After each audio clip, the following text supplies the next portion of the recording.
Définitivement, l'année 2021 aura été spéciale pour moi. 14,45K, 30 minutes 11 au 10K, 1,07 au semi et 2,19 au marathon. C'est un peu l'année de rêve puisque j'ai battu tous mes chronos du 5 km au marathon avec notamment un énorme 8 minutes de retranché sur la distance mythique du 42 km. À l'heure où j'écris cette vidéo, nous sommes le 31 décembre 2021 et j'ai envie de faire le point, de comprendre pourquoi cette année elle a été si incroyable, quelles ont été les décisions qui ont peut-être tout changé et comment vous pourriez utiliser ce que j'ai appris à l'entraînement pour connaître peut-être le même genre de progression. Mais d'abord, pour bien comprendre cette année, il faut revenir un peu en arrière. Nous sommes le 1er janvier 2021. On vient d'apprendre que la saison sur piste intérieure, elle est annulée à cause du Covid. Super relou, tout le monde est un peu déprimé. Sur le moment, mes partenaires d'entraînement et moi-même, on est désemparés. En fait, on voit pas le but de s'entraîner s'il n'y a aucune course à l'horizon. On est frustré, etc., etc. Mais après quelques semaines, une chose surprenante se produit.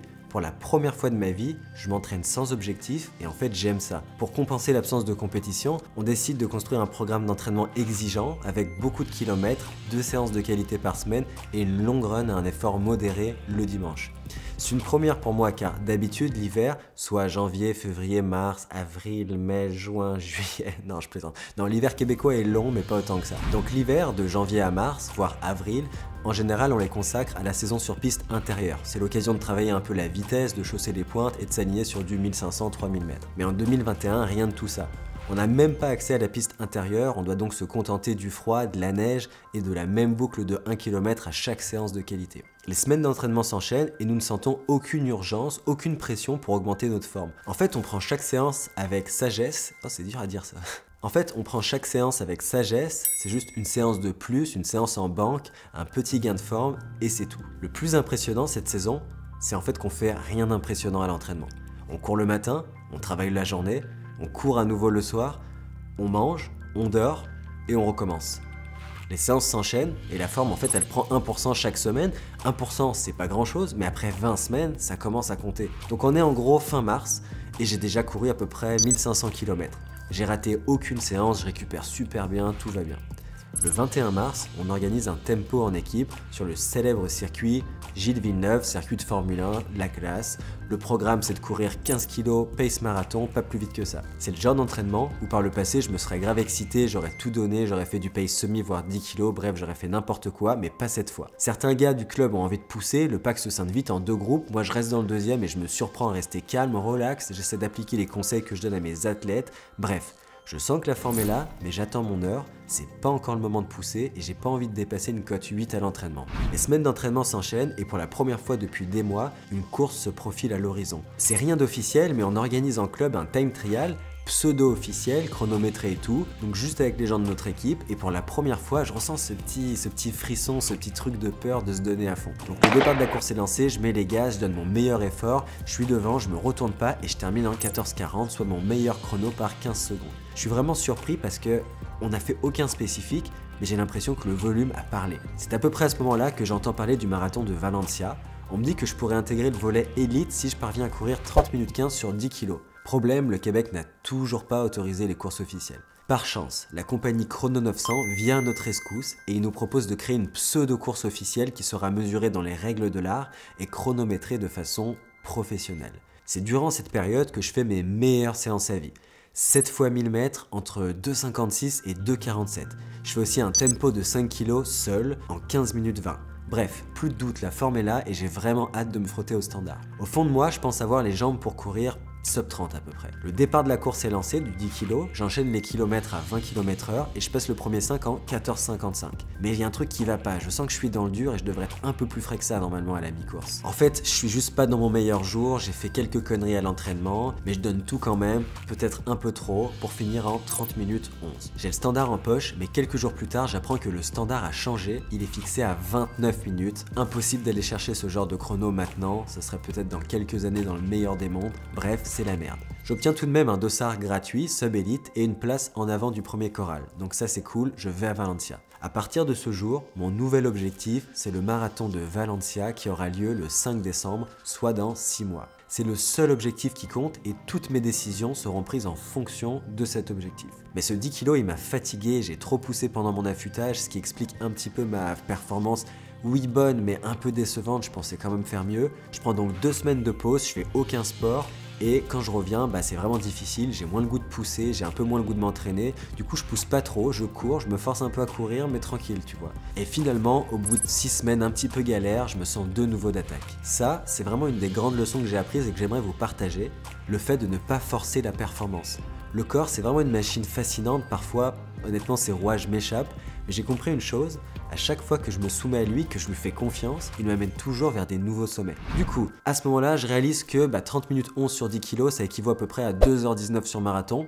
Toutefois, je sais aussi que l'endurance que ça prend pour faire cette équivalence, c'est monstrueux. C'est d'ailleurs pour cette raison qu'un chrono de 30 minutes, ça me placerait dans le top 100 français, alors qu'un sub de 20, il me place dans le top 15. Et pourtant, les deux performances sont équivalentes. C'est à ce moment-là que je comprends que pour atteindre mon objectif, il faudra faire l'inverse que ce que la plupart des coureurs font, c'est-à-dire que je devrais miser sur le volume d'entraînement, accumuler et faire les séances de qualité en contrôle absolu. Ma prépa va durer exactement 25 semaines.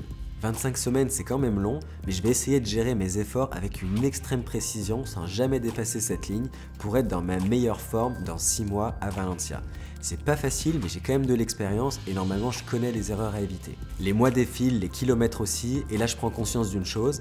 Par le passé, alors que j'étais beaucoup moins sage dans mon entraînement, je me sentais toujours invincible en fait, comme si les blessures elles pouvaient pas m'atteindre.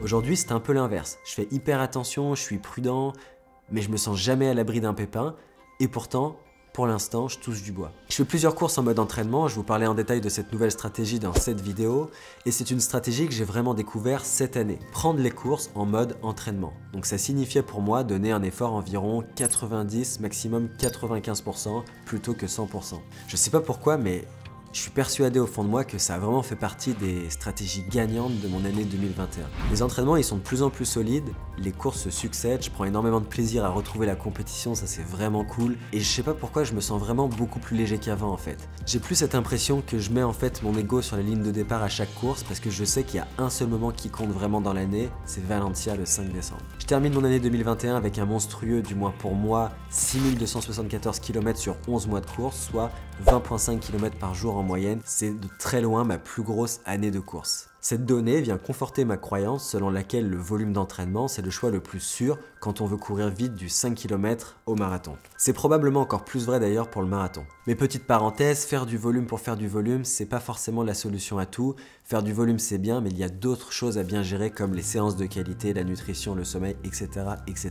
Bon, je vais quand même essayer de nuancer cette super année parce que j'ai pas tout fait parfaitement. L'année 2021, j'aurais fait aucune muscu et aucun renforcement pratiquement quoi. J'ai vraiment pas fait grand chose, peut-être 1 heure dans toute la saison. Faut quand même noter que la chance que j'ai, c'est que la muscu ça a toujours fait partie de mon entraînement depuis mes débuts. J'ai donc une base assez solide à mon avis, mais il faut quand même pas en abuser.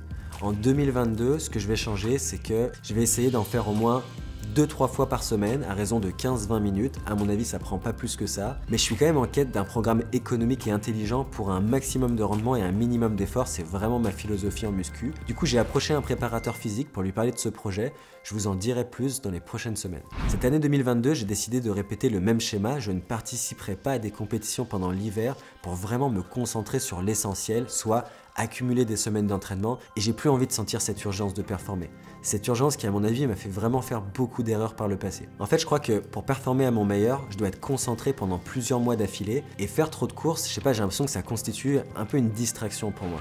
Dites-moi ce que vous en pensez, est-ce que vous ressentez la même chose? Est-ce que quand vous avez des courses, vous poussez un peu plus à l'entraînement, vous avez l'impression que vous devez être en forme et que du coup ça constitue une urgence? Bref, partagez-moi ça en commentaire, je serais très curieux de vous lire. Voilà, c'est tout pour le bilan de mon année 2021, j'espère que mon expérience pourra en inspirer certains. Je crois pas qu'il y ait seulement une façon de faire, l'important c'est plutôt de trouver la façon qui vous convient le mieux et qui vous fait performer de manière sereine et durable. Parce que c'est bien de pouvoir performer sur une saison, sur quelques courses, mais les vraies performances de votre carrière, vous les aurez en fin de carrière. Donc la clé, c'est vraiment de pouvoir performer sur 5-10 ans minimum. Je remercie aussi les nouvelles personnes qui s'abonnent à la chaîne. Vous êtes de plus en plus nombreux et ça me motive à vous proposer du meilleur contenu. Comme d'hab, sentez-vous à l'aise de partager votre expérience en commentaire, ça me donne plein d'inspiration. Je vais essayer de répondre à tout le monde, c'est pas facile. Bonne course les machines, on se voit la semaine prochaine. Ciao!